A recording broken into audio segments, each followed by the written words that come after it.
Alright, just so that we weren't uploading like a 2-hour video, this is Q&A vlog 2. Well, it's not really a vlog. Just part 2. I'm gonna name it vlog anyway, just because you said something. So vlog 1 and vlog 2 are gonna have name vlogged. We got some more interesting questions, some of which were deleted, but Alright, what's the next question, sweetheart? How did you both meet? Tell us your love story. It's not as Disney and romantic as you think it might be, or as it should be. Oh boy, that's a whole video right there. Let's see where this goes. I was working with this girl, and she told me about Jordan, because I was not having good luck dating anyone. Same here. And she was like, I was like, well, what's he like? He likes American Horror Story. And I was like, and? Like, he watches American Horror Story, because I was talking to her about American Horror Story. She's like, yeah, he likes American Horror Story. I was like, that's a pretty weird show. I mean, is it his favorite show? Because it's a pretty weird show. I mean, it's not my favorite show, but it's like sometimes I watch that show and I'm like, oh man, what did I watch? Like, but I'm so intrigued and invested in the story, I have to continue watching. But I was like, anything else? I talked to Jordan and we met, and oh, you're missing a lot in that story. let's rewind it. She's also my best friend's, well, soon-be wife, so congratulations on that. Told you, dude, it was going to happen. Anyway, she was like, I remember getting a text message. She was like, she's going to text you in a little bit. I'm like, okay. And then she's like, you get a text message yet? I'm like, no. She's like, okay. And then like 5 minutes later, she texts you yet? And I'm like, no, she hasn't. And here's the thing. Like, when she says we weren't in the best relationships previous to that, that's true. My ex is a fascinating person. Her ex, also fascinating. Yeah, so fascinating. I'd love to meet him someday. Anyway, that's a different story. And so she finally texts me, and it's the most awkward, like, I was out Christmas shopping, and I was like, I think I was at my apartment, like, playing Fallout or something. I was just like this is me. I'm like playing. She's like, who's this? Because I'm thinking my mom. I'm like, okay, yeah. And then like, but I was like, fine. But after we did meet, we went out and got some like Mexican food at El Rancho Grande. That was our first date. And we hit it off real well. It was like, not saying this for the camera, it was honestly insane how good I hit it off with her. For a simple fact, I was like, I feel like I've known her for like years. Yeah, like we talked so much that like our food was getting cold. Like I loved it. We definitely became like best friends before, like, it just felt like we were best friends. Yeah. And it still feels like that. Yeah. Me and Jordan have like the most pettiest arguments about stupid stuff. Like room temperature water and why is that like the only argument you can think of? It makes me so infuriated. Anyway, but yeah, and then here's the thing too, like with us meeting, like people are like, oh, you two are kind of young and stuff like that. And like, my old job, I was a car salesman, and I got really, really sick. It was 100% commission. And when I say really sick, I'm talking about to the point where like my mom was about to call an ambulance. I bathed him. She skipped a lot in that story. But I was sick for basically like 3 weeks, and I was like, it drained me money wise. And while we were dating, she said, hey, come stay with me for a little bit until you get better. And I'm like, and I nursed you back to health. She weirdly nursed me back to health. It was almost. I bathed him. I did. I bathed him because he. You know I'm cutting this out, right? I took really good care of you. Yes, you did. And that was another thing too. I was like, I've always been the person that had to provide all the time. Like I don't mind providing. I love it. But it always relied on me to do stuff. When I was sick, I still had to get stuff done. And to have someone willingly take you in and then take care of you and then take care of you financially too. Because when I would say I was sick, like it was to the point where I was going in and out of the doctors. I would like almost faint from being like, so my temperature got so bad. Yeah, like, you were really, really, really sick for that. Yeah, and she took care of me for weeks, and I was like, well, want to move in together and see how it goes and move my stuff in. It all happened real fast. And that's the thing. It did happen fast.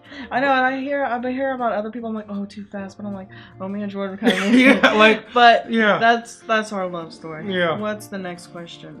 Would you guys consider adoption? I would love to adopt a baby. Yeah, we want to adopt. Or a kid, or I don't know, like the age range, but I actually would love to adopt. If for some reason things just don't work out, I would love to adopt or become a foster parent. Like, it's something I have talked about.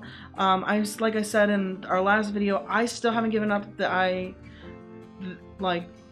want of like birthing my own baby, but I would love to adopt. I would love to do a foster parent thing. Like, me and Jordan have talked about that a little bit, and I would love to do it. You know?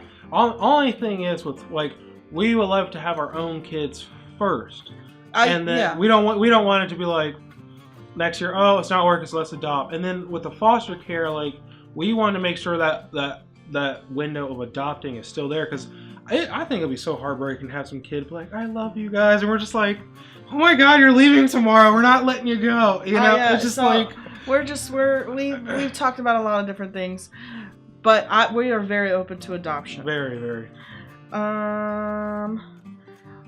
Do you guys have any baby names picked out? Will it start with a J? I have all of my siblings have a J name. I have 2 sisters and a brother. I have Julie, and then it's me, Jennifer, and then Jeffrey. And my cousins, it's Jimmy, Jessica, Jordan, me, Jonathan, and Jerome Jamal. I haven't met him in a while. It's been a few years, but her names. We need to work on your baby names. Just trying to be unique, man. I can't do it. No. I like the name Lincoln. You like that I name? like the name Lincoln too. I want to have the middle name Jeffrey. That's my brother's name, and it was my dad's name for a boy for the middle name. I don't know if I want to go with a J name because there's so many J's in our family. And then me and Jordan, and then Jordan got added to my family, and I got added to his family. There's so many J's. I don't think we're gonna go with a J name. Although for a boy, I do like the name Jackson, but I just don't know if I would go with that name because there's just so many J's. I love the name Lincoln for a boy. I love that name. Just waiting for you to get to the girl names. And I love the name. I want to go I tell Jordan I kind of want to go with the L name because it means love. And it's a backwards. Just say the name already. I love the name Luna. I love that name. No. She'll be our little Luna Tuna. No. When she goes, like, when she's acting crazy, we'll be like, she's going Looney Tunes. Like, I love those names. But I honestly think I'll have to see my baby to know its name. Watch it be Jay. I watch it. We're gonna be looking at him like, Link. No, it's not gonna be Lincoln. His name is Jamal. His name is Jarvis. Jarvis? What the heck? His name is Jarvis. He looks like a Jarvis. This is a British robotic butler. I know myself. I'll have some like cat names picked out, like when I was younger, I would have a name picked out for like an animal. Like I knew I was getting, like one time I was like, I'm getting a hamster. I'm gonna name it Oreo. I'm getting a white and black hamster. I'm naming it Oreo. I got it, and I was like, that's not his name. His name is Henry. I honestly see it being that emotional for you. I can sit there and say I like these names, and these names, but honestly, I really feel like I'm gonna have to maybe see my baby. And I'm gonna make sure the epidural, if she gets one, is worn off because she's like, this looks like a Luna Lincoln, a Lincoln. I'm like, come back in a few minutes, nurse. It's still not working for her. I just feel like I'll need to see the baby. I also, with our little Aubrey passing away, I always joke with Jordan, I was like, I'm gonna name my baby Aubrey. I feel like you're really gonna fight me on that. I feel like you're gonna see our daughter and be like, Aubrey. I'm like, no. I said Aubrey. I'm like, no. I just birthed your baby. I'm like, okay, fine.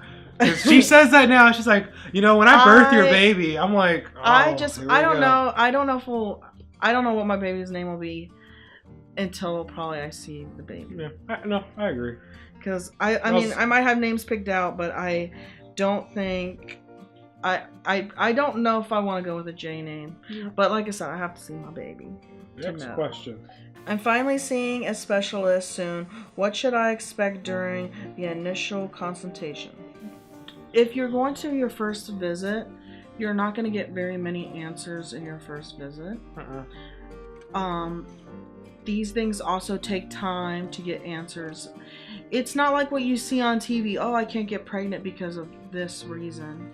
Oh, I can't get pregnant because of this reason. It sometimes takes a while for them to figure out why you can't get pregnant or why things aren't working out.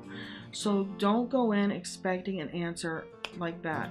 You're not going to get that answer. Just go in there expecting to kind of get to know them, find out what your medical history is, and then them asking a lot of personal questions about you and your diet, and if you're taking any vitamins. They're going to recommend a lot of stuff for you and stuff like that. And my other thing would be to say is don't just go to one doctor, get multiple opinions. It's going to be a little frustrating go to multiple doctors and stuff like that, but I feel like whenever you have a medical condition, and this is my opinion, get multiple opinions. Don't just go to one. After a while, if you're not getting results or answers that you feel that you want, go to another one. Don't make it an emotional thing, because they're dealing with multiple patients too and stuff like that. You're not going to be always their top priority, so just get multiple opinions. Be honest about what you're doing, because they're gonna think if you're saying you're taking vitamins that you're not taking as regular as you should, they're gonna think, oh, she's taking these vitamins, and they're gonna try to schedule something close to it. Exactly. Or if you are taking something, because sometimes macaroot can interact with your letrozole. So just be honest and get multiple opinions. And here's the thing: when it comes to infertility, keep your ears open. Because if they're immediately talking about IVF, immediately, now if you've been trying for 5 years or something like that, and you say, oh, we've done IUI and all that, okay. But if they immediately go to IVF and expensive stuff, they don't see you as a person. They see you, because we talked to a lot of people, and there were a couple of doctors okay, well, we can start off with IVF. I'm like, we didn't even discuss anything below that. I know we didn't keep your any ears of the middle open. steps. Yeah. So, and when you're dealing with actual fertility doctors, even if your health insurance covers some of it, there's stuff that they don't tell you you pay out of pocket. Me and Jordan were looking at a thing for IVF. And it was oh, well, just to store Jordan's sperm is $100 a month. I got a refrigerator at home. Why is it so expensive? And that was not covered. And then that was not covered. Then there was also washing the sperm. That's not covered in anything too. So you need to ask a lot of questions about things. You need to do your research of typical questions to ask, because if you're not careful, they might do something and take advantage of you not listening. Yeah. We had one of the doctors, oh, we'll do the IVF. We never tried it. I didn't even have my HSG at that point. I wanted to try multiple other things before we went straight to this. So you need to kind of stick your guns out, and if you realize this doctor's not listening to me, he might not be for me, he wants to automatically go here, find another one, get another opinion. Yeah, and like I said, listen to what they're saying, because granted, it's their profession, but they also make a lot of money. And not saying that. Yeah, not saying all doctors. Yeah, but there are some predatory ones, and if you feel off about it, I'm just saying, do your research, listen to what they have to say too. How do you find joy during infertility? Ooh, that's a whole video within itself. Honestly, actually, no, it's not. You find joy in one another. Yeah, I mean, you can't make your whole life. If you make your whole life around trying to have a baby and it just not working and not working and not working, you have to find joy within yourself and with each other. Jordan is a very important person in my life, and I hope so. love him. Yep. Well, I married him. I married you, and but sometimes I have to find something that I enjoy on my own, and sometimes that doesn't include Jordan, and he has to go find things that he enjoys that doesn't involve me.